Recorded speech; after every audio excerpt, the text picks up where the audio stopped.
Uma boa tarde a todas as pessoas que nos acompanham nesse momento pelo canal do YouTube da Casa Museu Ema Klabin. Nós estamos falando da Casa Museu Ema Klabin e da Casa Museu Eva Klabin, nessa parceria que é o Bate-Papo em Casa. E hoje nós temos a alegria de termos a Suzy, do Museu Comunitário do Jardim Vermelhão, e o Antônio, do Museu Comunitário do Território do Sapupara, para mais uma edição do Bate-Papo em Casa.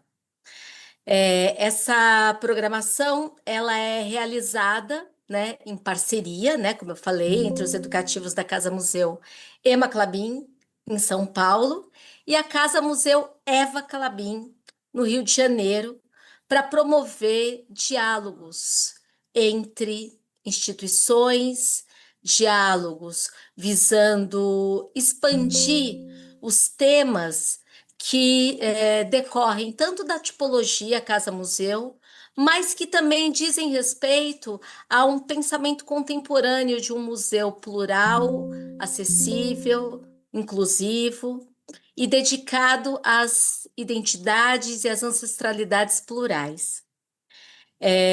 Eu estou aqui, meu nome é Cristiane Alves e eu estou aqui com o Felipe Azevedo, do Educativo da Casa Museu Ema Klabin. Então, brevemente, né, a Casa Museu Ema Klabin é uma casa-museu de colecionador.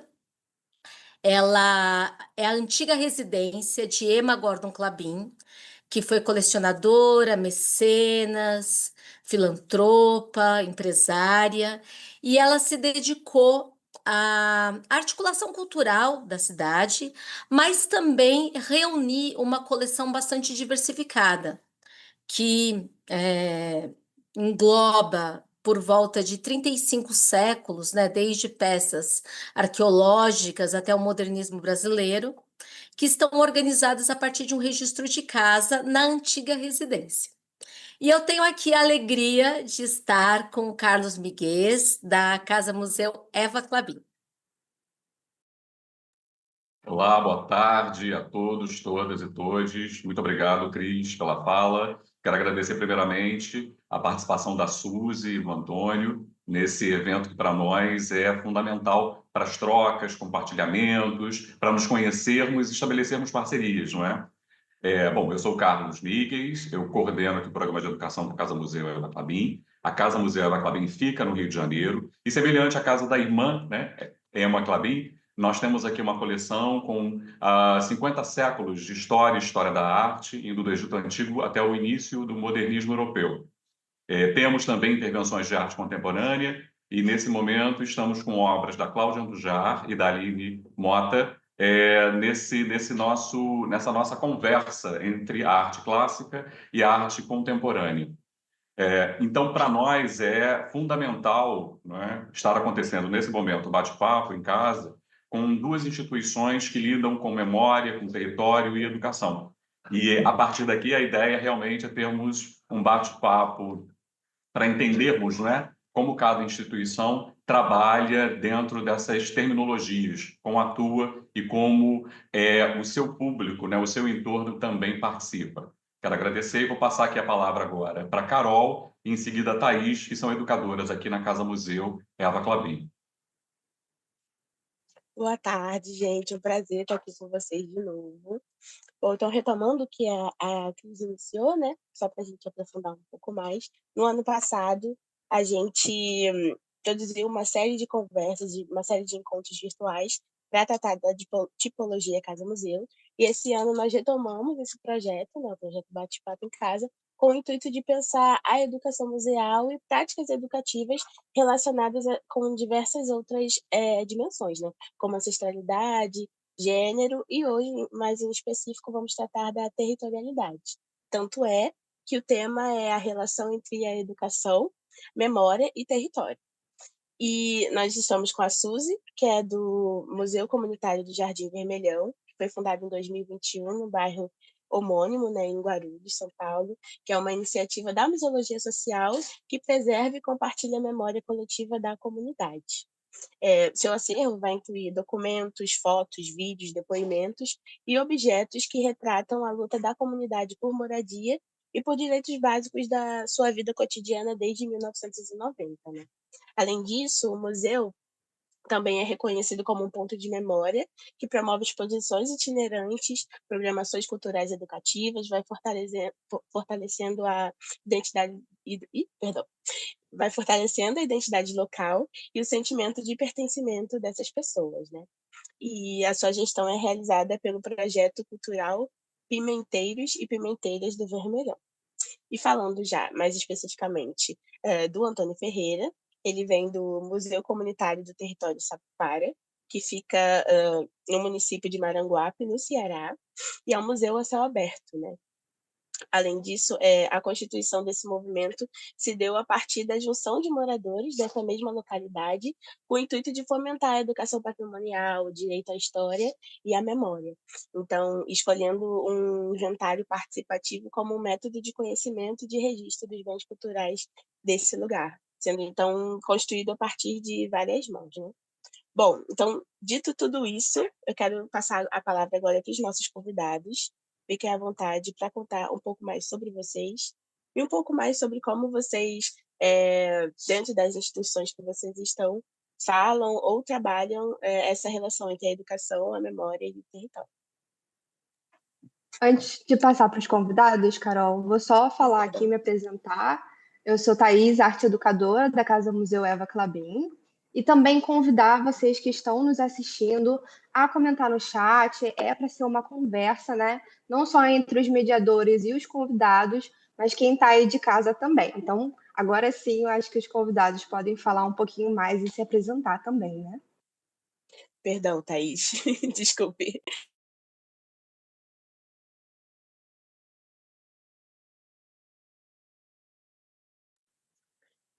Posso começar então? Fica à vontade.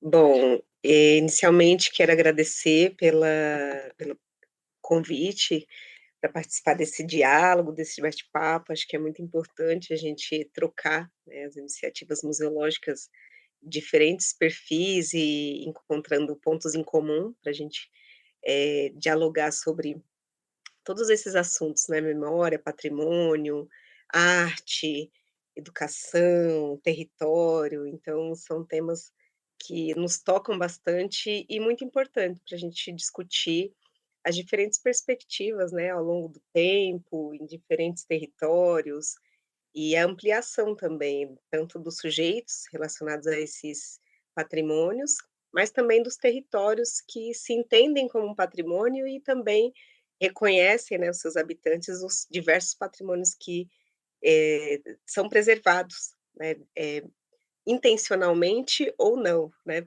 embora a gente possa até questionar bastante essa questão da intenção, mas no sentido de patrimonial, museológico, é algo muito recente, né, embora esteja presente, né, faz parte da nossa cultura, da nossa tradição cultural e dos nossos modos de ser, de existir. Então, o museu comunitário, como você trouxe aí, Carol, é um museu que foi criado em 2021, então temos 4 anos aí de trajetória já, fora os anos anteriores, né, do projeto cultural, que foi criado em 2012 e que gerou um acervo inicial para o museu comunitário. Então, esse acervo é muito importante para a gente, porque justamente evidencia a importância desse lugar, né, desse território, que traz outras territorialidades, na verdade, né, porque como a maior parte das pessoas que estão aqui são de origem nordestina, principalmente do sul da Bahia, essa identidade nordestina e baiana está muito presente, então está em todos os sentidos, né, está nos cheiros locais dos alimentos, nas músicas, está no nosso modo de conversar, de lidar com situações da vida, nas nossas memórias, e são memórias que continuam sendo retroalimentadas também com esses territórios de origem, porque há um trânsito, né, idas e vindas de lá para cá e daqui para lá, então é importante enfatizar isso, né, não se perdeu totalmente esse vínculo com a raiz, e agora, por meio do museu, a gente está querendo estruturar melhor essas fontes documentais, né, tanto orais, por meio das entrevistas com os moradores, como também outros tipos de fontes, né, fotográficas, documentais. Então, a gente do museu tem o intuito de aprofundar um pouco mais e estruturar um pouco mais esse registro dessa memória, até para a gente fazer afirmações que a gente faz hoje com essas provas, né, as fontes documentais que comprovam aquilo que a gente já sabe, mas, né, nesse mundo da branquitude a gente precisa provar, né. Então, agora que a gente aprendeu os métodos, a gente faz isso e faz muito bem.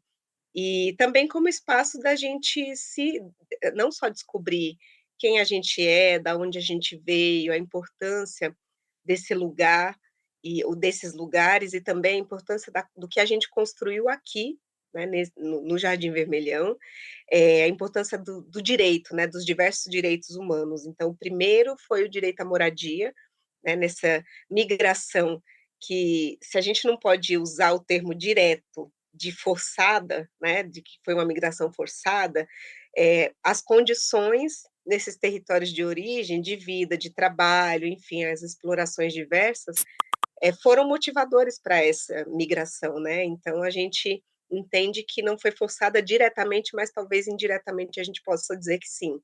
E a gente está provando isso de diversas maneiras, né? E, ao mesmo tempo, a gente se redescobrir nesse lugar, estabelecer novos vínculos e construir outras possibilidades de vida, de existência, enfatizando essas ancestralidades, né, principalmente afro-indígenas, mas essas raízes, mas, ao mesmo tempo, construindo novas histórias. E a relação com a arte, com a gente, é muito importante por conta disso, porque a arte nos ajuda a construir essas novas histórias. Ontem mesmo estávamos, a equipe do museu, equipe de projetos, enfim, apresentando uns curtas-metragens que jovens do bairro fizeram na universidade, no campus de Guarulhos, aqui da Unifesp, né. Então foi um momento fantástico, assim, né, de ir com jovens, alguns até crianças que quiseram ir juntos, de 10 anos para frente, mas ir até a universidade, apresentar a universidade pública, e eles também verem o quanto que a obra de arte que eles fizeram, né, as produções audiovisuais, interessam para esse público, né, que está ali na universidade, mas para outros, né, que estão fora. Então, essa valorização dessa produção é importante, e uma produção que foi muito baseada nas formas de vida, né, nos modos de vida, de existência, que tem a ver com essa cultura local e com esse território. Então, a gente está aí nesse processo de impulsionar a produção artística também, que se expressa de várias maneiras, né, essa é uma delas, mas estamos muito felizes com essa trajetória que o museu tem desenvolvida aí nos últimos 4 anos, espero que tenha muito mais aí pela frente. E agradeço a parceria, espero que a gente possa fazer os intercâmbios aí.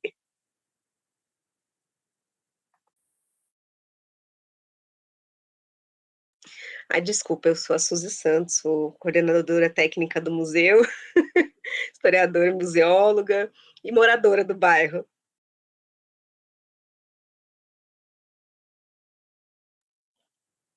Olá, boa tarde. Vou continuar da colega Suzy. Prazer mais uma vez nos cruzarmos com a Suzy. E é um prazer agradecer o convite do Evelyn McClain. Me chamo Antônio Ferreira, sou educador da comunidade de Sapopara, MAP. Faço parte do educativo do Museu Unitário, mas antes de apresentar, e aí eu vou falar de uma bem despretensiosa, porque senão eu vou ficar nervoso se ficar institucional. Então, inclusive, desculpa qualquer Mas eu quero agradecer pelo o espaço, não é? Dizer esse encontro, né, de histórias, de museologias várias que se relacionam e se cruzam, que são afins, né? Então, eu acredito que esse diálogo, que esse encontro é um encontro extremamente potente, né? O encontro esses museus comunitários, mais uma vez, do Jardim Vermelhão em São Paulo, que a gente tem a oportunidade de se encontrar, não é? Além da virtualidade que a gente se conhece, também dos casas Eva e Klein, né? Então, agradecer o espaço, ao projeto, a grupos de estudo, museus que buscam conhecer outras trajetórias, outras iniciativas, né? E espaços como esse, na medida em que eu creio que Suzy também enfrente dificuldades dos governos municipais e estaduais de São Paulo, né? E aqui também não é diferente. Então, espaço de divulgação, de diálogo para nossas iniciativas, né? São fundamentais na medida em que a gente vem sofrendo boicotes de elites intelectuais e políticas que gerem a política aqui, no caso de onde Sapopara está localizado, em Guape. Então, agradecer esse espaço. E vou falar um pouco por cima, né, o que a gente vai dialogar mais profundamente sobre o que é o museu, mas o Museu Comunitário do Território de Sapopara é um equipamento cultural gerido pelo Instituto Arrevoar, que está completando 10 anos em 2025, então nós estamos na próxima 10 anos inseridos, né, na programação 10 estudos durante todo esse ano, a ação da sociedade civil, moradores aqui de Sapopara, todos vivem, né, vivenciam e moram aqui na comunidade. Eu não poderia registrar a composição dos companheiros, né, que estão desde dessa trajetória de 10 anos. Não poderia deixar de falar da Thaisa Ferreira, da Arla Andrade, da Adelana Araújo, do Inácio Vasconcelos, a Marina Lima, Arley Silva, né? E aí são alguns que já o Instituto Arrevoar, essa iniciativa que cuida desse equipamento cultural de extrema importância. E aí o Museu Comunitário de Sapopara está localizado no distrito de Sapopara, no município de Maranguape, no Ceará. Segundo o último censo de 2022, Sapopara tem em torno de 7.245 habitantes, mais de 2.300 domicílios, e está localizada no município de Maranguape, como eu citei, que está situada na região sudoeste da região metropolitana de Fortaleza, distante 29 quilômetros da capital, Fortaleza. Museu comunitário, barra museu memorial. Então, são dois conceitos que diferentes, mas que se dialogam, né?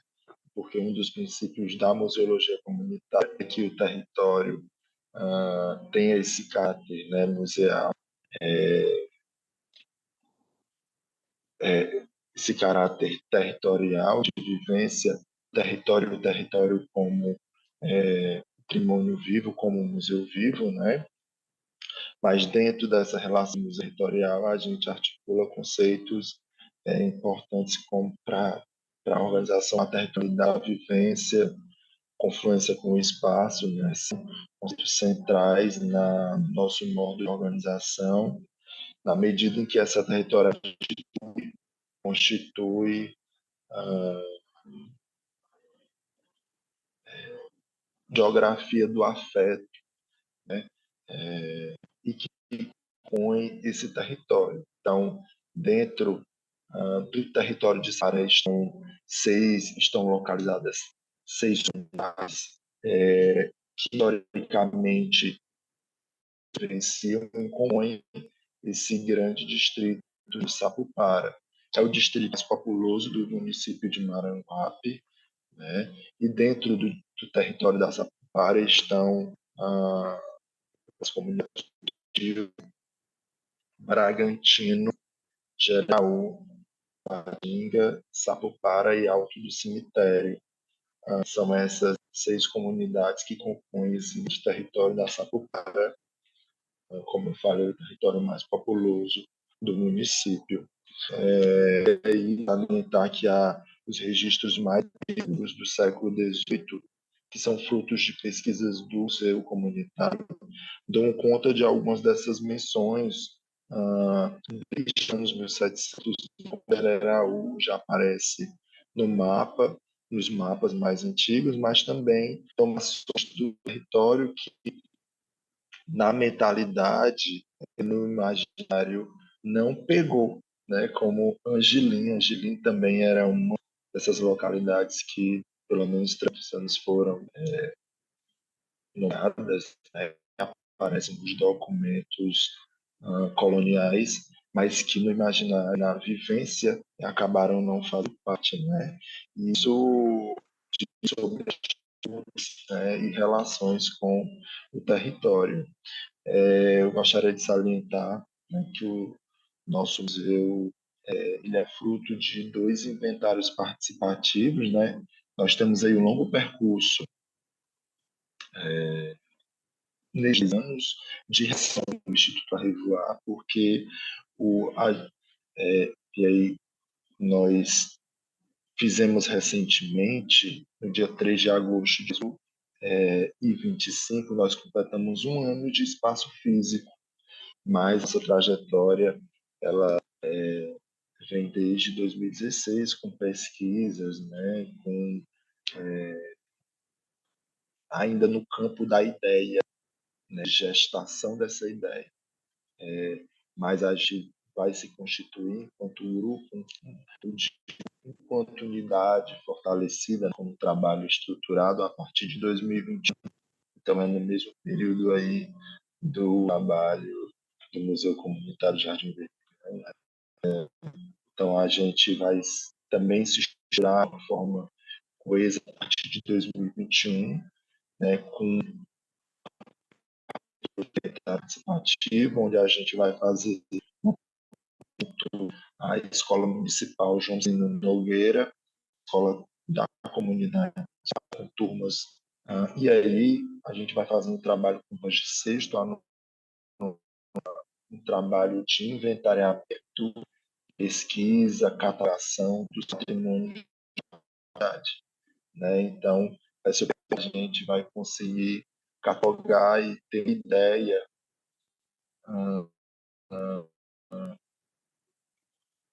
do que a comunidade considera os seus patrimônios, né? Então, vai ser daí que também começar a constituir um acervo físico. Então, e também nesse período em que a gente vai deixar de ser um projeto da discussão do patrimônio para uma posição à gestão de um espaço com a atenção que é a iniciativa dessa estrutura. E também a gente vai realizar um segundo inventário no ano de 2023, também com estudantes da Escola Cirino, né? A gente vai revisitar esse inventário feito em 2021, e aí é esse inventário de 2023 onde a gente vai buscar o objetivo dentro desse inventário de 2023, a gente vai buscar mirar no objetivo de inaugurar um espaço. A gente já mantinha uma ação de território, né, de construção de rotas de visitação. Também a gente sente necessidade de ter um espaço físico, para que a gente conseguisse guardar o acervo que a gente ia ganhando e vai ganhando da comunidade, né? A gente não podia deixar ser lá aberto, então a gente vai se articulando nesse sentido. E aí, dentro desse espaço, oficinas, pesquisa, enfim, uma infinidade de atividades ligadas ao patrimônio, conhecimento da história e da memória. Nós estamos com 2 exposições também inauguradas no dia 3 de agosto, onde completamos um ano, uma exposição física, uma exposição fixa, que reúne o acervo que a gente veio juntando, né, desde 2016, e também uma exposição área aí junto não com a escola João Cirino Nogueira, mas com a escola estadual aqui da comunidade, chamada Escola Luiz Girão, onde essa exposição diferente, né, temporária, ela versa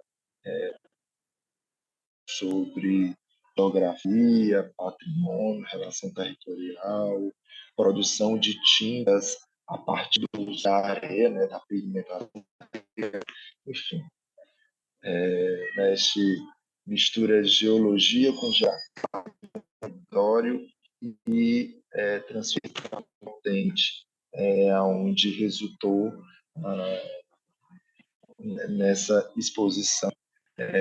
Tentar, quem tiver interesse de ver como ficou essas 2 exposições, a exposição temporária, nós temos imagens, registros no Instagram do Museu Comunitário, Museu Ponto Comunitário de Sapupara. Quem tiver interesse, é só seguir a página e acompanhar também as atividades, né, que a gente realizando nesse espaço. Acho que por enquanto é só.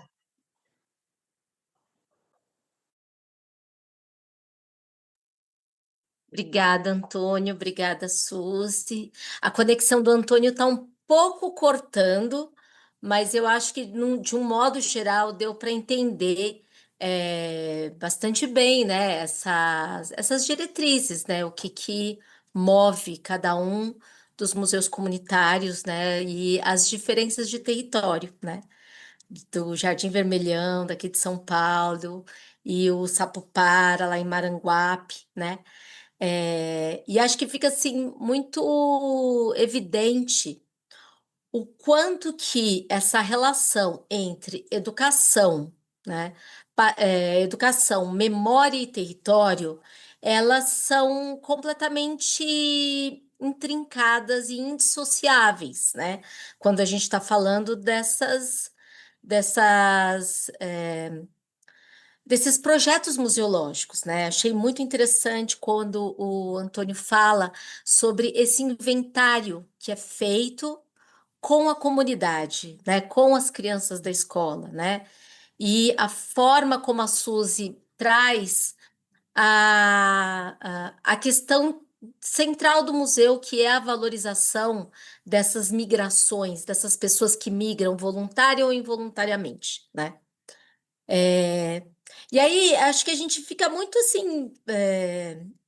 Eu acho, embora, né, se tem falado de museus comunitários e ecomuseus, né, desde da década de 70, né, com a Mesa de Santiago, eu acho que essa discussão, né, a partir, né, de pensar em propostas, né, pós-coloniais e decoloniais, ainda é uma discussão que é nova, né?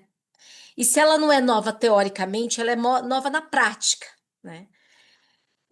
Conhecer essas práticas, né, museológicas, essas práticas de preservação e difusão das memórias das comunidades ainda é algo muito novo, acho que é para a maioria dos públicos, né, das pessoas. E aí eu queria saber, tanto da Suzy, do Antônio e dos meus colegas aqui, o Felipe, a Carol, a Thaís e o Carlos, assim, pensar um pouco assim, qual é a diferença, né? E qual é a especificidade das práticas educativas nesses espaços, né? Quando a gente está falando de um museu cubo branco, né, com obras centralizadas, ou um museu, ou museus casa como os nossos, né? Que é uma configuração de casa. A gente está sempre falando de um processo de mediação é, que vai fomentar diálogos, subjetividade, trocas, autonomia do visitante. Mas quando a gente está falando de ações educativas que envolvem as comunidades, nos seus territórios, eu acho que é algo assim que vai muito além do que a gente fala como mediação cultural. E aí eu queria saber um pouco da Suzy e do Antônio, é, como é, né? Como é que é essa prática, essas práticas educativas no dia a dia desses espaços, né? Desses museus comunitários? Quem participa? Quem desenvolve, como é que é a relação com os públicos, né? Porque uma coisa é eu ser público de um lugar que eu não tenho uma ligação histórica. Outra coisa é eu ser participante e propositor, direto ou indireto, né, dessas práticas educativas.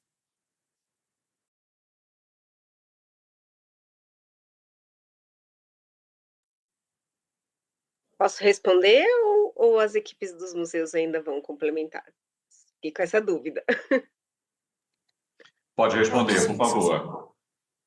Tá. Então, olha, primeira coisa, eu acho que quero até agradecer aqui a equipe do museu comunitário, porque de fato é um trabalho de muitos corpos, mãos, braços, mentes, e a gente tem uma equipe que é do museu, fixa, né, mais permanente, e tem as equipes dos projetos que a gente desenvolve, que são pessoas que participam em alguns momentos, algumas ficam para a equipe fixa, outras ficam naquele período, né? E Marco, Gustavo, Verônica, Soraya, Danilo, Júlia, Ágata, Samira e o nosso estagiário CJ hoje, que a gente tem um estagiário também no museu, né? E essa equipe do museu, né? O projeto cultural tem outros estagiários também de educação física, porque a gente tem escolinha de futebol. Acho que, como o Antônio disse anteriormente, a gente tem que fazer um esforço grande, acho que vocês como fundação também, né, para a gente encontrar modos de garantir que o projeto aconteça, garantir uma continuidade e que as pessoas possam se dedicar ao projeto. Então, trabalho voluntário é muito difícil, né, porque a gente precisaria trabalhar fora, garantir o nosso sustento e, paralelamente, fazer o trabalho voluntário aqui. E a gente sabe como é que funcionam as dinâmicas, né, com as duplas, triplas jornadas, então é muito complicado. Hoje, eu, como tenho trabalhos maiores fora, tenho uma dedicação menor ao projeto, mas tem pessoas que precisam estar aqui no bairro cotidianamente, em diálogo. Então, acho que a primeira coisa que eu trago, Cris, para a sua pergunta, a primeira resposta é que para que a gente execute e desenvolva bem esse trabalho aqui no Jardim Vermelhão, é preciso a gente alimentar as relações, sabe? Alimentar e promover a manutenção das relações. Eu sempre falo isso, né? Temos que promover a manutenção das relações. Então, muitas vezes, quando a gente desenvolve algum tipo de ação educativa, e às vezes a gente mesmo desenvolve, a equipe do museu, às vezes, né, convidamos pessoas de fora por meio dos projetos. Então, a gente teve, por exemplo, 6 oficinas de arte maravilhosas aqui no bairro, no âmbito do projeto Patrimônios Brincantes, com artistas de fora, né, de Guarulhos, mas que não moram necessariamente aqui no Vermelhão. E quando a gente divulga essas oficinas, às vezes podem ser artistas maravilhosos, que têm uma boa projeção fora daqui, mas muitas vezes as pessoas do bairro não conhecem. Então, acabam não vindo necessariamente porque é aquele ou aquela artista maravilhosa, mas vem porque a gente está convidando, sabe? E aí a gente convida, fala do artista. Então, essa relação cotidiana que a gente tem com o bairro, que faz com que as pessoas criem uma relação de afeto e participem das atividades. Então, esse é só um dos exemplos, né? Às vezes a gente chama, porque vai ter um café maravilhoso, vamos lá, a gente comprou bolo. Às vezes as próprias pessoas trazem, né? Eu fiz um bolo. Às vezes as pessoas não vão poder participar das atividades, mas falam, eu vou fazer um bolo para atividade. Eu não vou poder estar, mas o meu bolo vai. Então, é essa relação de vizinhança mesmo, né? Que eu acho que é importante trazer. E aí, eu até trago essa reflexão, né? Embora as propostas decoloniais sejam recentes, né, principalmente nos museus que foram criados a partir de um modelo europeu, essas ações não são novas, né? Elas acontecem no seio das comunidades desde sempre, né? Mas foram interrompidas ou são prejudicadas por conta dessa dinâmica capitalista que a gente vive, né? Que também faz com que muitas pessoas não desenvolvam um vínculo com o seu território, né? Com o seu entorno. Então, tem pessoas que saem às 6 da manhã, vão para um bairro distante de casa, trabalha o dia inteiro, sai à noite, né, às 6 da tarde, enfim, às vezes volta para casa, mas já chega 8 da noite também, e às vezes vai estudar ainda à noite, né, então chega em casa meia-noite, como eu cheguei muitas vezes. E aí o tempo de se relacionar com esse território é muito escasso, né, quando acontece, acontece de forma muito escassa.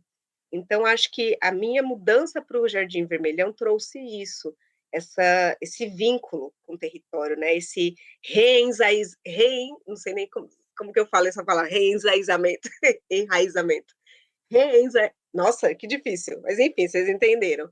Então, eu que vim para passar, para ficar um tempo aqui no bairro, para poder juntar um recurso para adquirir um imóvel, né, uma casa própria, eu que pagava aluguel, eu acabei ficando. Então, estou aqui já há 13 anos, não tenho previsão, né, de se vou sair, quando que vou sair, porque foi muito aconchegante, né? Embora a gente tenha muitas questões de infraestrutura, e eu acho que essa dificuldade também, né, que o Antônio trouxe com relação à gestão pública, não é só no âmbito patrimonial, educacional, museal, mas é em relação a toda a infraestrutura, né, do município, para que a gente tenha as mesmas condições estruturais do que os bairros mais bem assistidos de Guarulhos, mas esse acolhimento da comunidade foi algo que é muito importante para a gente, né? A gente trouxe o que a gente teve acesso, os conhecimentos, enfim,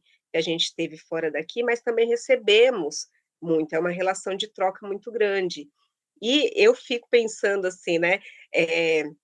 Cristiane falou dos processos, né, que vem acontecendo desde a década de 70, pelo menos, a partir da Mesa Redonda de Santiago do Chile, que enfatizou o conceito, né, enfatizou o conceito de museu integral, e eu fico pensando muito como que os museus atuam sem estar nessa relação com o território, né? Como que se pode conceber um museu sem que não se relaciona mesmo, né? Que não entende o seu território imediato, mas também um território de atuação maior, né? Aí a gente tem várias dimensões aí para poder delinear essas ações, hoje com o ambiente virtual mais ainda. Então, é inconcebível que isso não seja considerado, ou por muito tempo não tenha sido considerado pelos museus.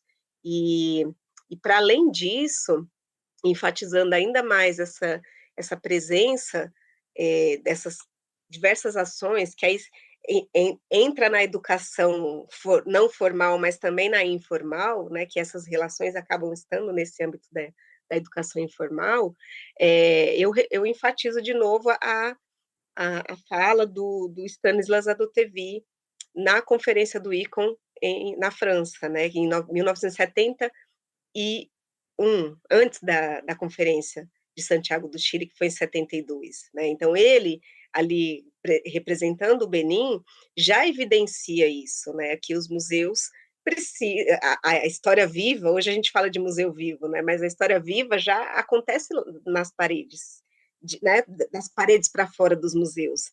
Então, que é importante que ela também esteja presente e enraizada nas comunidades, né, essas ações museológicas.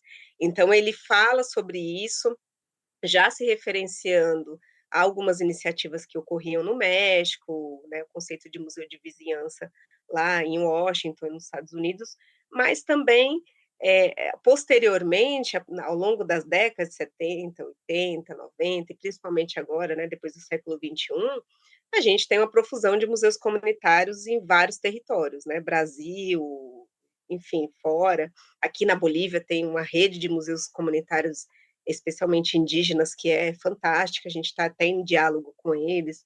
Então, temos mostrado e provado que o campo da museologia é muito propício para poder fazer com que essas relações ocorram e se aprofundem, e para enfatizar o papel dos sujeitos, né, nesses processos de relação e nesses processos que são, no fundo, de educação patrimonial, né, que acaba não se restringindo só à educação estrito sensu, mas envolve também a difusão, os outros aspectos aí da museologia, mas eu entendo que a gente hoje não consegue mais manter, né, fazer com que os nossos museus que se ampliem, né, ampliem as suas ações, sem observar esse território e também sem promover o diálogo entre as diversas iniciativas, né? Então, acho que nesse momento que eu tenho para contribuir aí com o debate é isso. Espero ter respondido.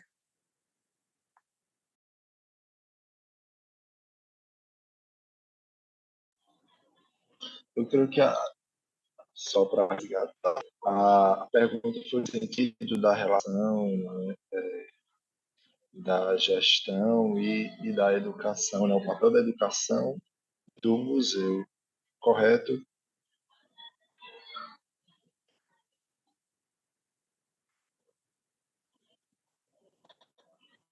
Estava muda. Sim, saber um pouco, Antônio, como é que é essa prática, né, das ações, as práticas educativas, né, no dia a dia, pensando nessa especificidade que são práticas feitas pelas pessoas do território, para pessoas do território, sobre questões do território, mas que eu imagino que também vá muito além disso, né? Em discussão. Então, eu queria saber um pouco como é que é esse dia a dia das práticas educativas. Sobre a nossa prática educativa, ela está em movimento, né?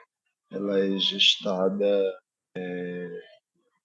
a partir de avaliações que nós vamos fazendo sempre, né? Tanto através do Instituto Arreguar como núcleo do Museu Comunitário.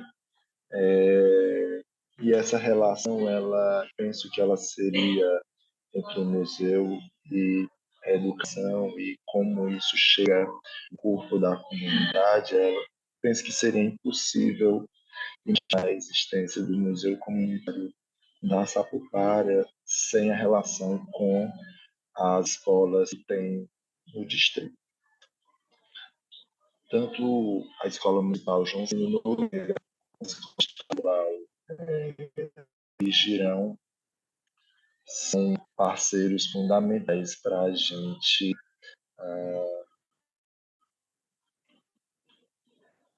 continuar construindo o Museu Comunitário, né, da Sapupara e, principalmente, essa iniciativa museológica como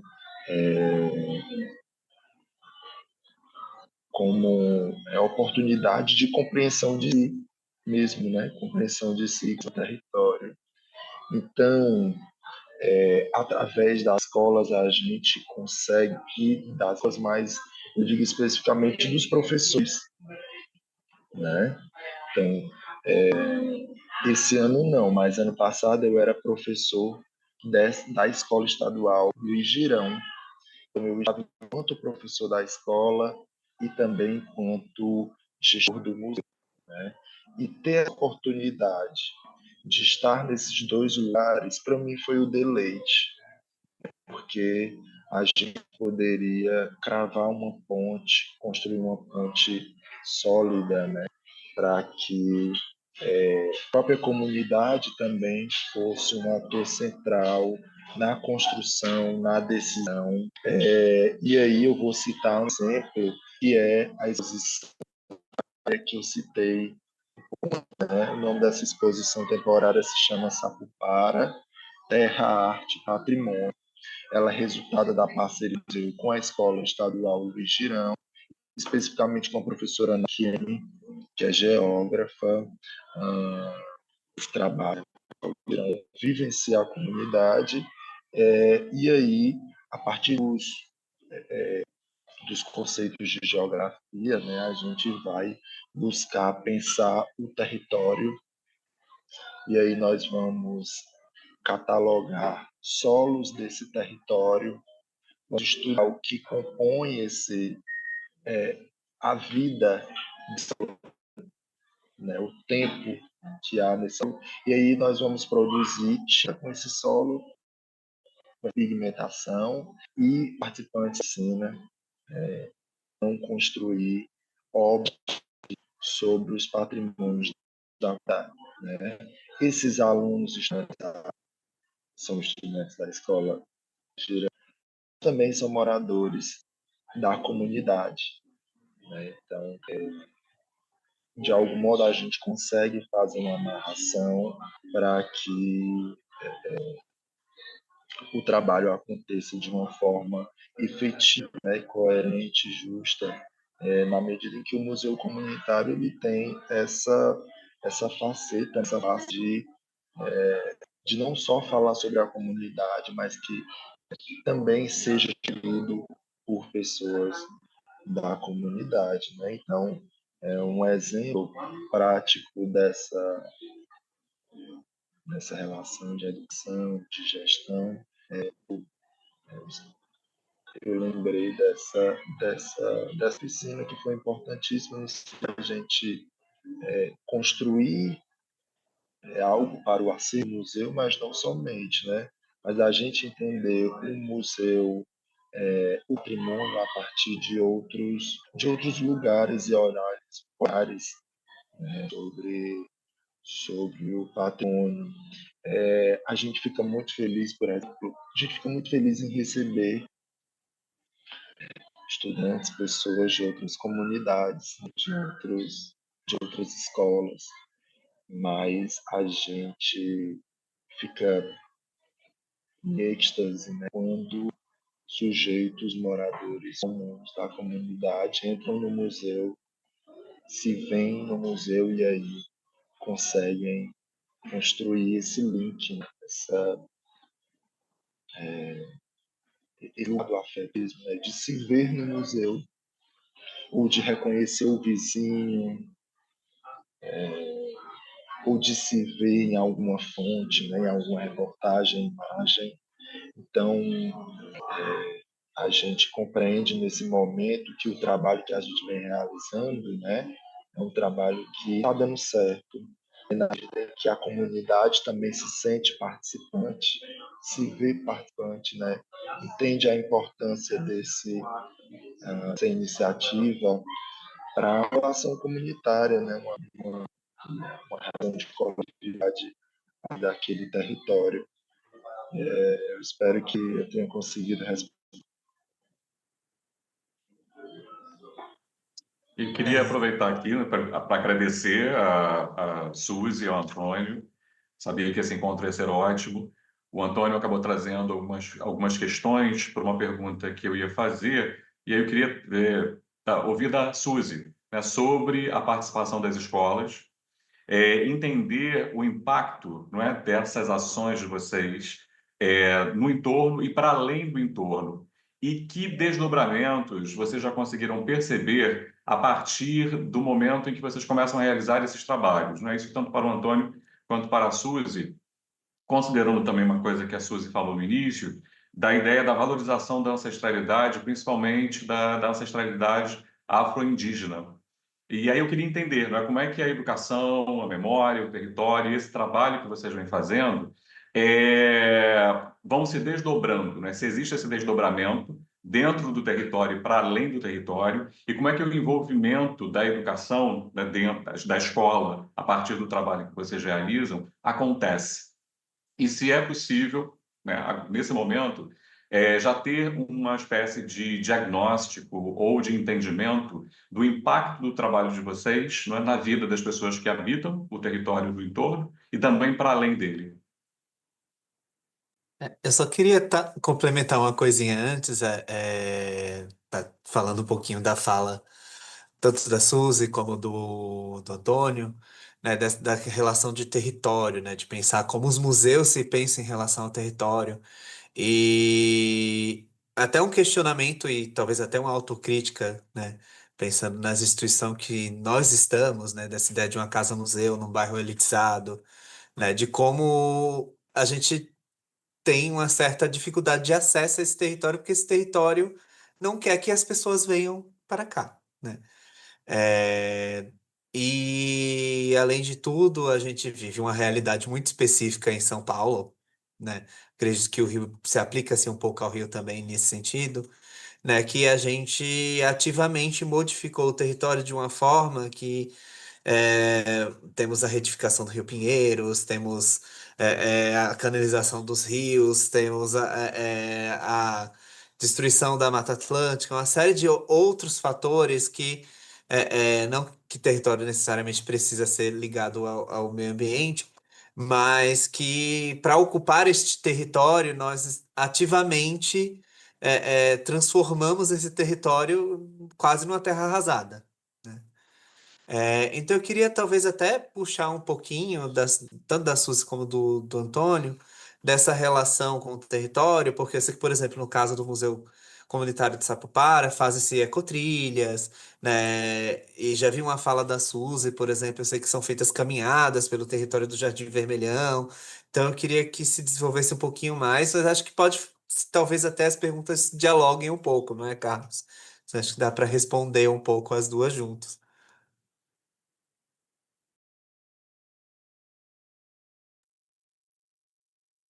Bom, gente, obrigada pelas perguntas.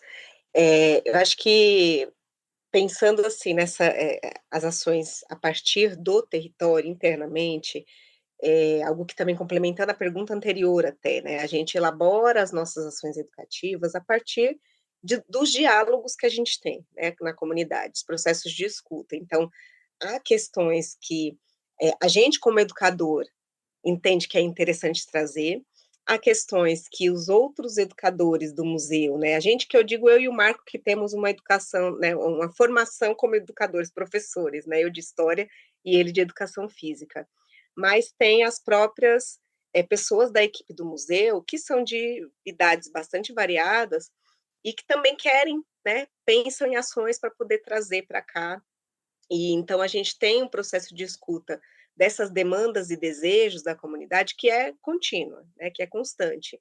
Então, a partir dessa identificação dessas demandas que a gente também elabora esses processos educativos. E às vezes são processos que acontecem com uma organização maior, né, dentro de um projeto, como o do Patrimônios Brincantes, mas às vezes acontece a partir de demandas também. Então, a gente tem uma relação com algumas escolas daqui já há bastante anos, né? Principalmente uma escola estadual chamada República da Venezuela, que é uma escola de ensino fundamental que já há bastante tempo tem uma relação com a gente. A gente vai desenvolver atividades na escola, então já levamos exposição itinerante para lá, já fizemos oficina de cartão postal, já fizemos festa, já participamos de festa de primavera, e agora, dia 29 de novembro, a gente participa da atividade da Semana da Consciência Negra, com também oficinas, contações de histórias, e tem a visita ao nosso território por escolas, né? Ou professores que vêm trazendo seus alunos, e muitos professores que vêm, ou por conta própria, ou via escola, ou via outros projetos que acontecem aqui em Guarulhos. Então, a gente já recebeu, por exemplo, grupos de professores. Eu faço parte de uma organização de Amigos do Patrimônio, a APA, que é uma organização que promove roteiros e cursos aqui no território, né, de Guarulhos. Às vezes até pegando aqui um pouco a zona leste de São Paulo por conta da Capela de São Miguel Paulista. Então, fomos também na Penha, né, na igreja de Nossa Senhora do Rosário dos Homens Pretos da Penha, que tem um vínculo também com Guarulhos.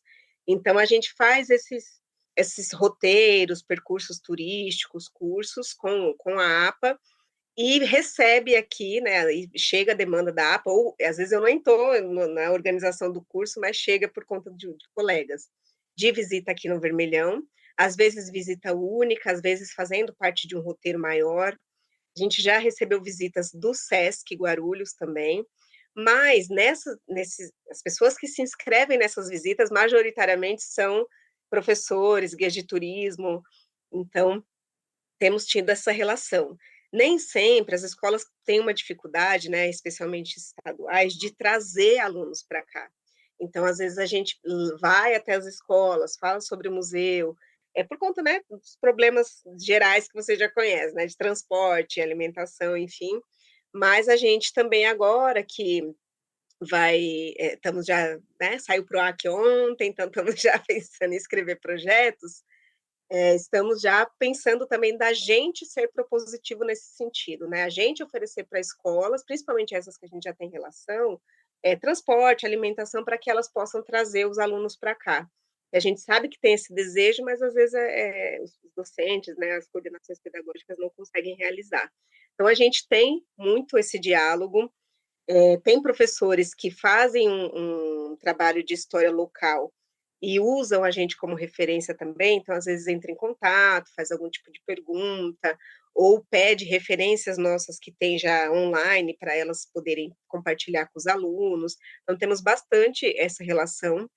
E por conta dos percursos, e agora que a gente está fazendo alguns trabalhos de grafitagem aqui no bairro, trazendo debates contemporâneos, né, relacionados à preservação ambiental, à importância, direito à infância, à violência policial, violência de Estado. Então, são questões também que são abordadas muitas vezes, né, no ensino médio, principalmente. Então, a gente entende que, a partir também dessa grafitagem, a gente vai ter uma demanda de visitação, e então a gente tem escolas daqui, né, do entorno, de vários lugares de Guarulhos, que tem esse diálogo com a gente, né, vários docentes. E essas ações que a gente faz nas próprias escolas, ou palestra, ou outras atividades. E impactos que a gente percebe relacionada a essa projeção mesmo. A gente tem visualizações e mensagens que a gente recebe via rede social, tem pessoas que mandam por e-mail para a gente alguma coisa, tem muita procura por estudantes, né, tanto de ensino médio como universitário, para que a gente também participe dessas pesquisas escolares universitárias, porque souberam da gente também por algum motivo. Os moradores locais, que também trazem para a gente essa questão do orgulho, sabe, de não querer mais esconder que mora aqui, porque foi um território estigmatizado por bastante tempo. Tem ONGs aqui de Guarulhos que também nos visitam, então a gente foi visitado recentemente, alguns meses, pelo Projeto TEAR, que é um projeto que faz um atendimento para pessoas que fazem algum tipo de tratamento psicológico. Então, ONGs aqui de Guarulhos que também, a gente dialoga muito, né, os projetos diversos que acontecem no município, e agora com as leis de fomento, a gente procura fazer ações em parceria. Então, a gente percebe muito essa disseminação no território. E estudantes do bairro, que às vezes vão fazer um projeto escolar, e que ou já participaram do nosso projeto em alguma ação, ou sabem que existe, e aí vem procurar alguma informação com a gente. Então, a gente consegue verificar nesse sentido.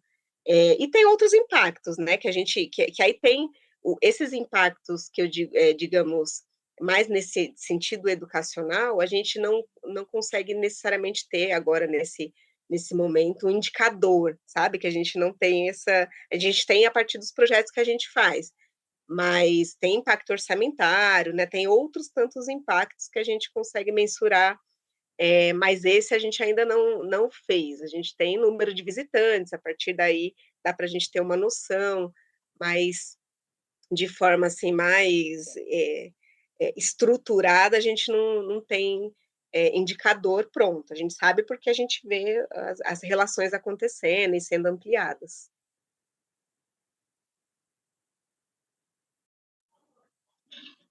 Essa pergunta, e Suzy vai falando, então minha cabeça vai olhando assim. Quando o professor fez a pergunta, me veio duas questões. Assim, o entorno, né, o entorno do museu e os dobramentos. E me faz lembrar em coisa do cotidiano mesmo. Assim. A gente está localizado na beira de uma pista da CE 065, e aí temos vizinhos do lado esquerdo, né? Vizinhos do prédio onde nós estamos. E aí é muito interessante perceber hoje, imaginando como que essa vizinhança, no primeiro momento, eles nos são diferentes. O que é que esses meninos estão querendo fazer esse lugar do medo, do desconhecido mesmo, né? Na ideia de que a gente estava fazendo coisas erradas ou coisas que não eram bem vistas, não estão dentro da ideia de moralidade cristã, né? Então, esse grupo de jovens, né, reunidos dentro de jovens, não está, enfim, estavam pessoas LGBTs, pessoas negras, pessoas de terreiro, né? Estavam de pessoas que socialmente é uma ameaça, né? E aí eles nos viam com muita estranheza, mas aí é interessante refletir hoje como nós fomos com o tempo conseguindo dialogar, né, com que no momento estava muito rígido, na medida em que a gente hoje consegue que esses vícios eles ajudem a motivação, ofereça uma garrafa de café, uma garrafa d'água, né? Então, pessoas que queiram ajudar ali na gestão do dia mesmo, né? Perguntas, entra no museu, vê como é que tá, sugere, né? E aí eu estou falando isso por conta de um vizinho específico, que é o Assis. O Assis é serralheiro, está localizado do lado esquerdo do museu, e Assis era uma dessas pessoas, né, que era muito resistente, mas que foi se aproximando, foi entendendo o que é o projeto, e também nós fomos convidando Assis para fazer parte, né, convidando seu neto. Hoje Assis faz questão de colocar, expor o que ele produz na calçada. Ele aproveita o pessoal que vem para o museu já para vender os seus produtos. Junto com a Assis, aí a gente tem outros vizinhos, né? Um vendedor de salgado, pessoa que vende comida, a senhora que vende din-din.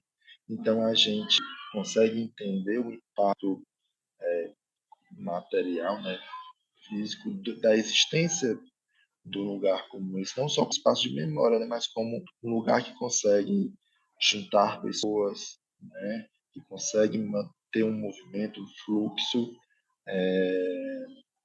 e de pessoas que podem, inclusive, ajudar financeiramente ali na movimentação de dinheiro, de recurso mesmo, porque tem esse lado, essa questão, mas também os desdobramentos, né? E aí eu penso nos desdobramentos, os impactos do museu comunitário, esses desdobramentos, questões tabus mesmo, né? Tabus assim para a comunidade, com o enfrentamento, né?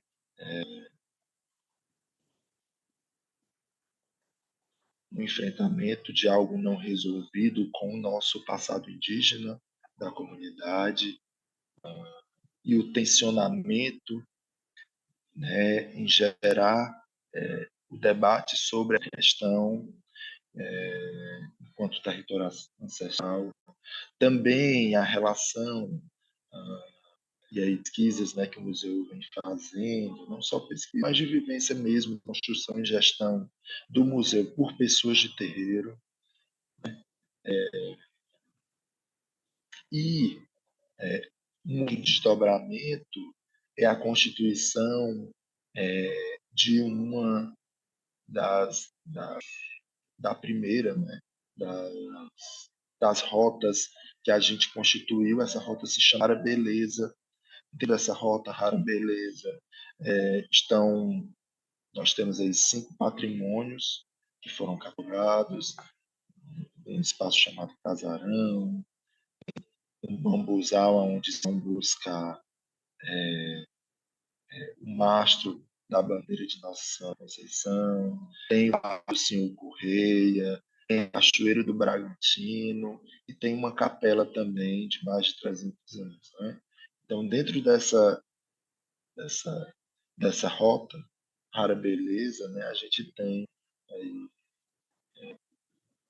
a presença desses patrimônios, né, e visitantes, pessoas não só da comunidade, né, vivenciam esse lugar, mas pessoas de fora sempre que estão na Rara Beleza, fotografam, marcam o museu nas redes sociais, né? Então sempre estão fazendo a menção sobre essa rota, sobre o papel do museu, e aí acabam indo visitar também o espaço físico, né? Então, o espaço físico influencia na rota e também quem não conhece o espaço físico conhece a rota, né? E acaba indo atrás desse do espaço físico, né? Então, e um outro desdobramento são os convites para fazer parte de espaços de discussão como esse, né? O reconhecimento do trabalho através de iniciativas como essa. E é que eu coloco esses convites também como desdobramento, né? Porque tanto de casa não obra milagre, assim. Então, a gente vem se desdobrando há pelo menos 10 anos. Tem muito reconhecimento, não da comunidade de Sapupara, mas eu digo do ponto de vista mesmo municipal, né, das gestões municipais, porque ao participar de editais e aí descredibilizar a iniciativa, pontuando que a iniciativa não tem um valor, um significado para o município, para a gente não diria bastante, porque a gente continua, né? Mas para a gente a gente refletir mesmo, né? E também pensar estratégias de autonomia, né? Continuar pensando em estratégias de autonomia, de sobrevivência, de gestão, né? Porque a gente entende que se há algum boicote é porque há alguma potência no trabalho que a gente vem realizando, né? Isso, nesses desdobramentos, né? E dessa relação com o entorno.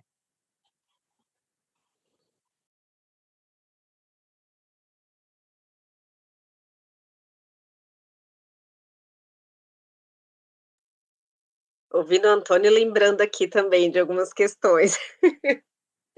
Recentemente, gente, só tomando a liberdade aqui, a Prefeitura de Guarulhos fez uma postagem, né, falando sobre os museus e espaços de memória de Guarulhos. e desconsiderou a existência do museu comunitário, sendo que o outro museu da cidade, museu histórico, ele está fechado há anos, fechou na pandemia e não abriu mais. E então, museu em funcionamento hoje no município de Guarulhos, temos o Museu Comunitário de Jardim Vermelhão, apesar de não receber, né, nenhum fomento nesse sentido, né? E a gente foi completamente desconsiderado, e a gente sabe que sabem da nossa existência, viu, Antônio? É o que você acabou de trazer. A gente sabe a potência do nosso trabalho, quando querem, nos procuram, a gente já participou de atividades online, enfim, né? Já participamos de várias ações vinculadas à gestão municipal, então sabem da nossa existência, mas houve esse boicote também, né? A gente percebeu, e as pessoas que viram a publicação nos avisaram, e fizeram comentários lá nessa publicação nas redes sociais, falando sobre o nosso museu, não foi nem a gente. Então, aí a gente já vê a repercussão também, né? A gente não tem defensores públicos, que não necessariamente precisa ser nós mesmos, mas que reconhecem a importância desse trabalho, né? E o pior, muito dos patrimônios, né, dos edifícios que foram indicados como espaços de memória ou espaços educativos, museológicos, enfim, né, que teriam esse perfil de visitação, são espaços que estão sob degradação.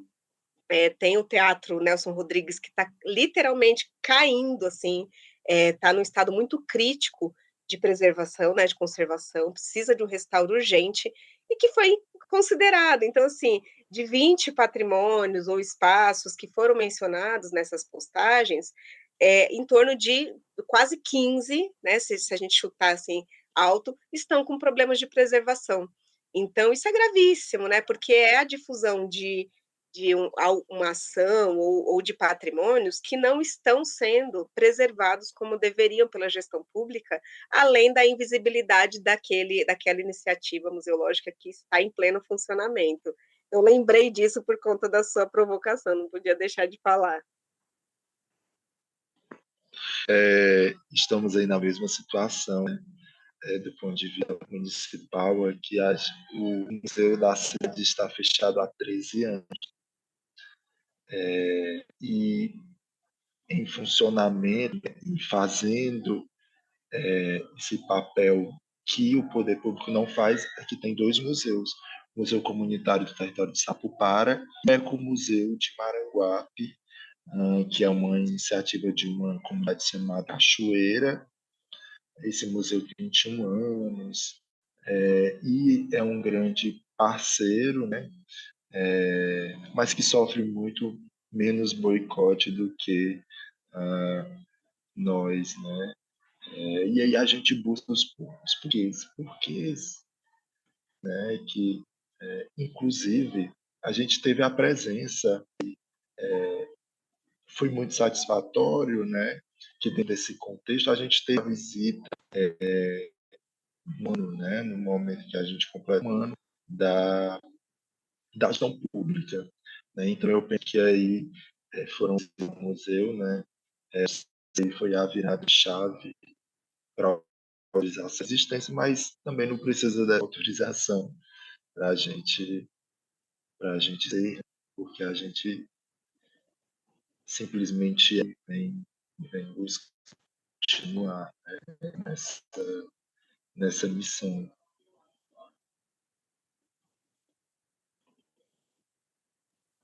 Eu ia aproveitar para perguntar que eu estou olhando para a imagem da Suzy do fundo do campinho de futebol, né? E você falou muito das atividades de educação física, eu estou olhando o tempo inteiro e queria que você falasse um pouquinho da importância desse espaço, né? Desse espaço do futebol desse espaço do campo para o museu comunitário, né? Porque, né, eu imagino que você escolheu essa imagem porque é uma imagem muito direta sobre a atuação do Jardim Vermelhão, né?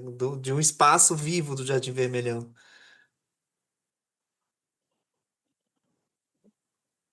Como diz um repórter, né, Felipe, inclusive, o nome dele é um repórter que veio aqui, que a gente gravou o programa Mistura Paulista, né?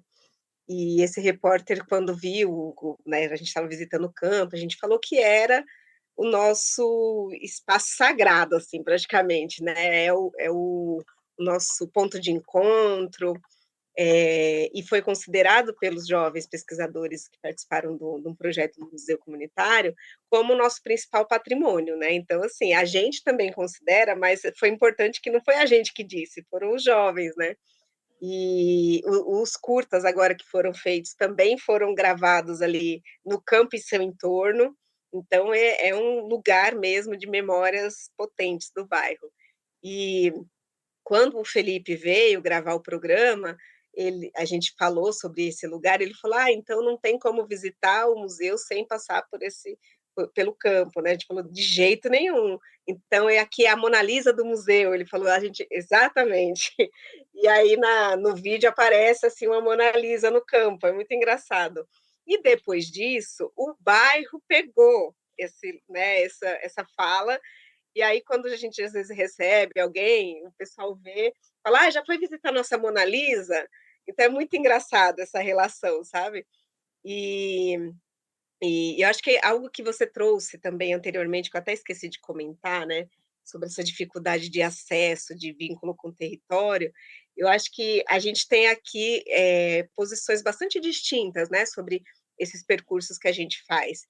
Porque, por um lado, tem moradores que têm essa sensação de vigia, né? Olha, estou sendo vigiado, tem alguém nos observando, que é terrível. Então, a gente fez até um guia de visitação para as pessoas que vêm visitar o museu. Tipo, olha, não tire foto das pessoas sem autorização delas, né? Não passe por essa vergonha que a gente vai chamar atenção, né? Fotos gerais, fotos panorâmicas, né? Mas tendo os cuidados e respeitando também, que as pessoas estão na casa delas, né? O Vermelhão é a casa delas. Então, a gente manda esse guia de visitação antes das pessoas virem ao bairro, para já dar alguns toques nesse sentido, porque, infelizmente, tem pessoas que não têm senso, né? Então, tem que avisar. E ao mesmo tempo, eu fico pensando bastante assim, né?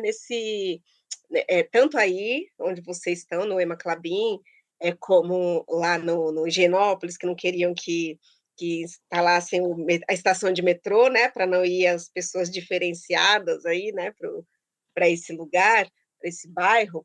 E a gente aqui, né, nós diferenciados e diversos, a gente também tem que ter né, os nossos direitos à privacidade garantidos.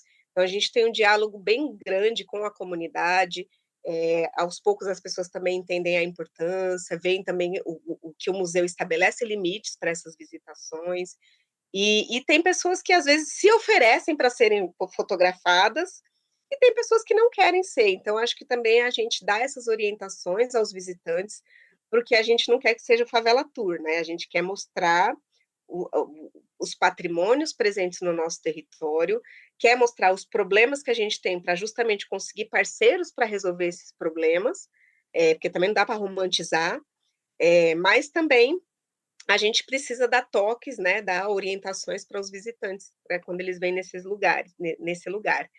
E a gente tem a escolinha de futebol, o Marco, que é coordenador do museu, do Pimenteiros também, ele é professor de educação física, educador e físico, e já faz uma ação aqui com a academia popular que a gente tem no bairro, então dá orientação de exercícios físicos na academia, e é gestor, né, coordenador, arte educador, educador, enfim, da escolinha de futebol.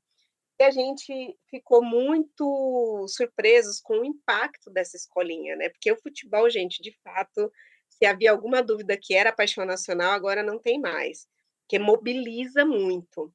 Tanto que pessoas de espectros políticos outros, né? Conservadores, né? Enfim, que são diferentes da gente, né? Que não respeitam as diversidades, enfim. Também, depois da gente instalar a nossa escolinha, outro grupo instalou uma outra escolinha. E a gente falou, não pode ser coincidência, sabe? Colocaram para disputar mesmo. E só que em horário diferente, dia diferente. E ambas escolinhas mobilizam bastante gente. E tem alunos que participam da outra escolinha e participam da escolinha do projeto cultural. Então, a gente vê que mobiliza muito. A gente fez uma visita recentemente ao Museu do Futebol, já fizemos outras, né? Toda visita que a gente faz tem uma procura muito grande, tem muita gente que quer participar, E agora a gente tem o intuito de fazer uma ação no museu, um projeto sobre memórias de futebol de várzea, né? Então, a gente quer envolver também pessoas, né, jovens da escolinha de futebol nesse projeto de preservação de memória. Então, para a gente, assim, foi um marco, já queria há bastante tempo iniciar esse projeto da escolinha de futebol, começou esse ano, em março, se eu não me engano, e é um projeto que a gente quer dar continuidade, assim, por muito tempo, porque a gente percebeu que, de fato, ele mobiliza bastante e é considerado muito importante, assim, para a comunidade, principalmente para os jovens. Tem, né, futebol, os times são mesclados, né, tem meninos, meninas, enfim, meninas que... Então, a gente não tem ainda times, né, formados a partir de gêneros, participam diversas pessoas, e isso tem sido muito bom, assim, tem sido uma experiência maravilhosa. E acho que é muito mostra a potência, assim, dessas diversas iniciativas, e como que também faz parte, né, do cuidado com a gente, né, com nosso corpo, mente, espírito, enfim. Suzy, eu fiquei muito curioso com esses curtas. Eles estão disponíveis em algum canal que dê para a gente assistir? Em breve estarão. Como a gente ainda está fazendo Ah, algumas exibições públicas, a gente está alinhando aí quando que a gente vai fazer colocar nas nossas redes, mas vão estar sim, já tivemos algumas perguntas nesse sentido. avisa para a gente, quero muito assistir. Pode deixar que a gente avisa.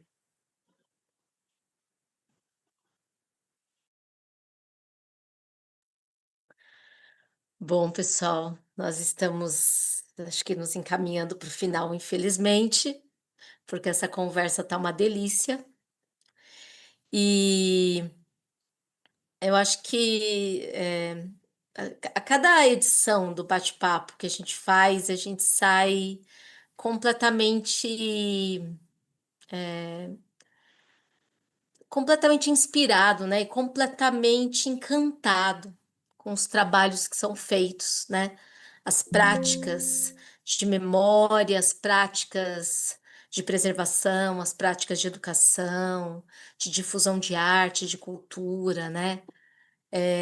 Por uma perspectiva, né, de povos colonizados, de povos invisibilizados, principalmente. E acho que desta vez, eu acho que o encantamento foi ainda maior, né?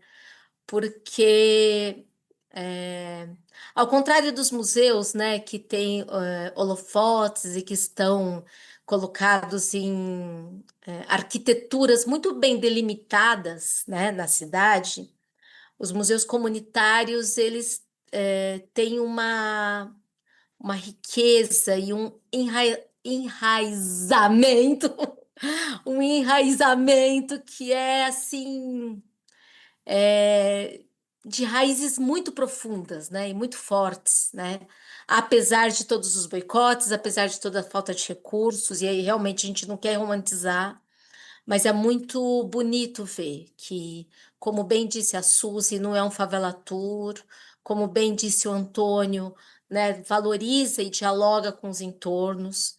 Então, a gente fica muito feliz e muito honrado de ter vocês aqui nessa edição do Bate-Papo em Casa, apresentando, né, a riqueza, a importância, a seriedade e o compromisso com as comunidades, porque é disso que se trata, né? A preservação da memória é a memória de quem, né?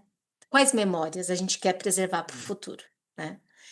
E então eu acho que eu vou deixar aqui um espaço aberto, se vocês quiserem fazer suas considerações finais, quiserem, né, colocar mais alguma questão que a gente não perguntou, para a gente poder ir se encaminhando para o final, para a gente também não abusar demais do tempo de vocês.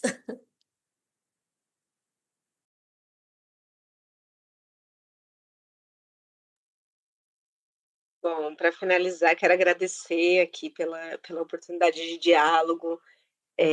Acho que é importante a gente dizer, né, que a gente teve um bate-papo antes do bate-papo oficial aqui, que foi maravilhoso também. Agradeço a vocês, Antônio.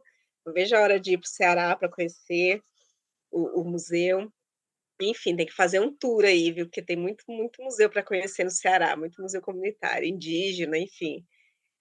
Mas foi muito boa essa troca novamente. Acho que a gente, de fato, tem muito ainda a construir juntos, né, em parceria, em diálogo.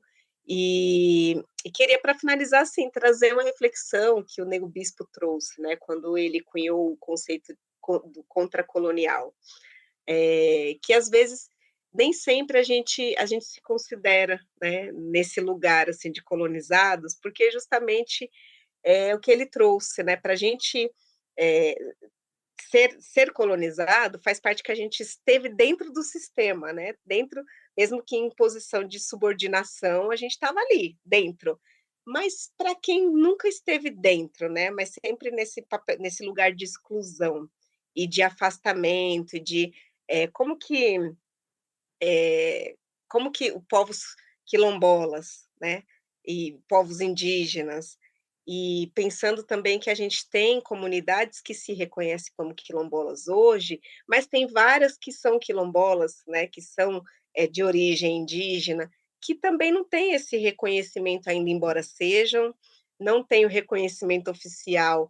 Então, a gente precisa muito ir atrás dessas memórias, de fato, e dessas histórias. Por isso que eu falei sobre as fontes, né, no início, para entender de fato, né, se a gente um dia esteve dentro desse sistema, né, enquanto pessoa escravizada ou não, e aí, nesse caso, qual é a reparação que a gente precisa, ou reparações, ou se a gente, de fato, nunca esteve, né, sempre esteve à margem, e estando à margem, como que a gente se inclui, né, e a gente agora, né, estabelecendo esses parâmetros de inclusão.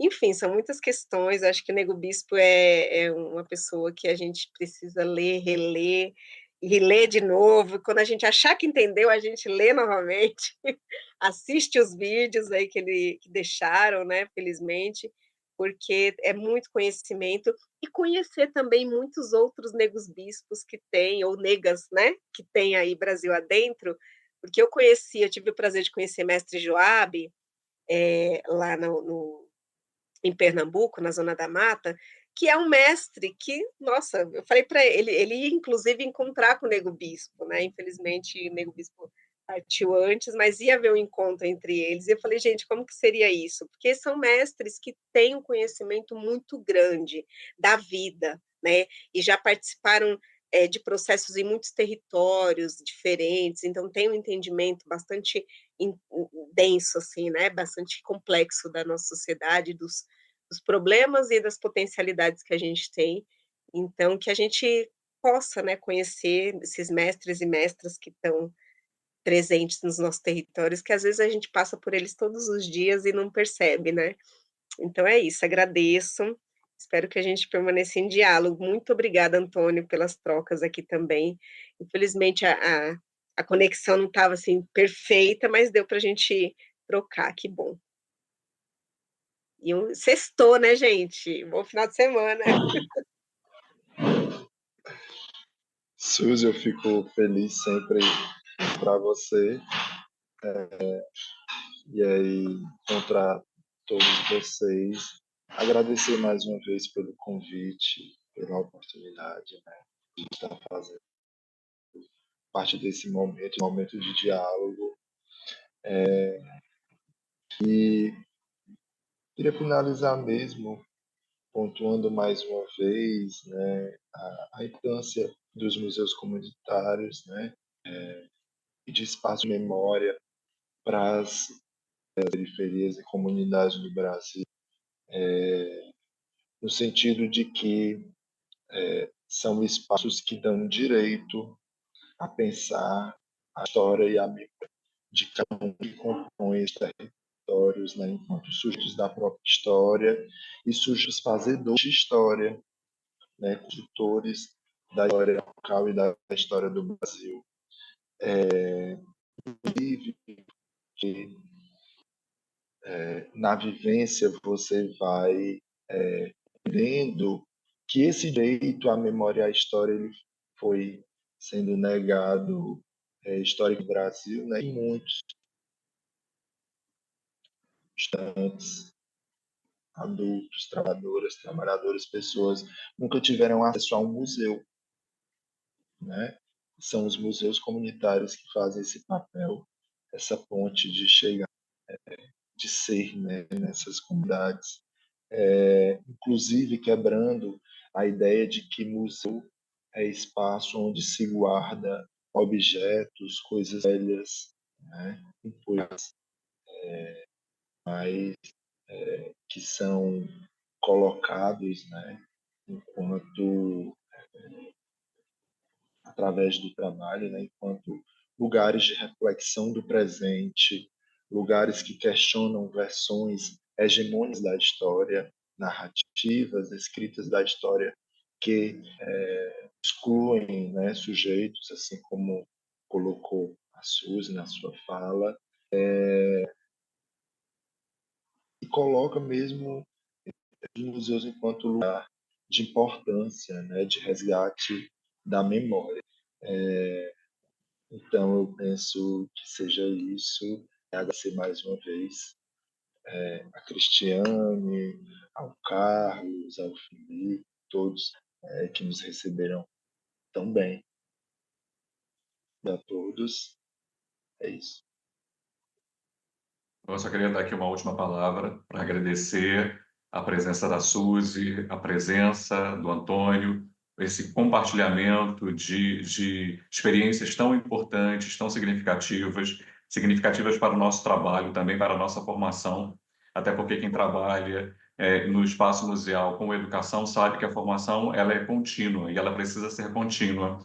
E eu queria só falar de uma palavra que para mim é muito importante, pensando no que vocês estão realizando com as equipes e nos espaços de vocês, que é a palavra resistência, não é?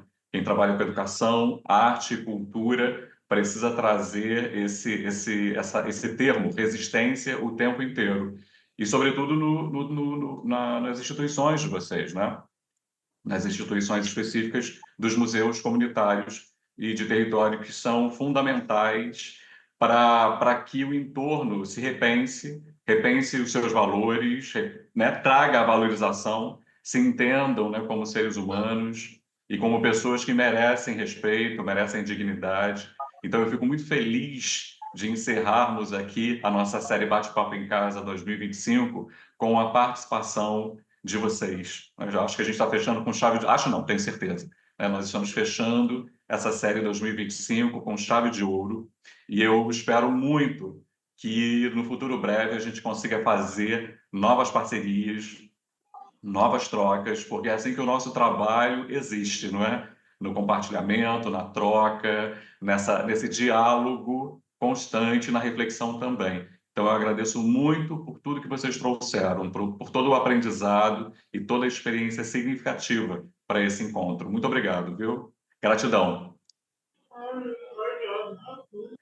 Foi Então, ótimo, pessoal. Queria falar também, só antes da gente ir, que queria pedir para vocês deixarem os contatos das redes sociais de vocês. Eu acho que seria interessante para quem está nos assistindo poder acompanhar de mais perto os museus, né? No início, acho que foi o Antônio que falou sobre as exposições que aconteceram na escola e tudo mais. Eu acho que seria legal dividir isso com a gente antes da gente ir, né?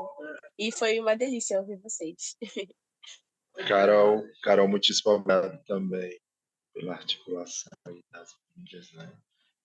Para quem quiser acompanhar o trabalho comunitário, nós estamos no Instagram, @museu.comunitário, ou também quem quiser chegar no Instagram do museu pode entrar através do Instituto A Revoar. E aí, lá no Instituto vai ter um linkzinho para o Museu Comunitário e lá vocês vão acompanhar os projetos, as atividades que a gente realiza e também imagens das últimas 2 exposições que estão em cartaz nesse espaço. E venham nos visitar.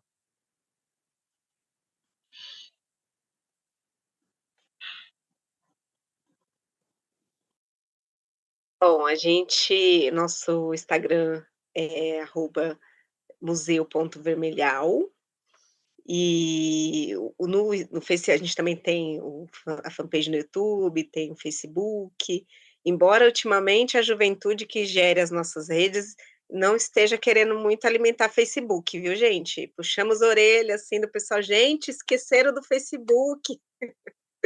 É que, né, a juventude hoje fica focada mais no Instagram, mas a gente ainda tem um público importante no Facebook, e eu estou sempre reforçando: "Olha, as páginas têm que estar espelhadas, viu".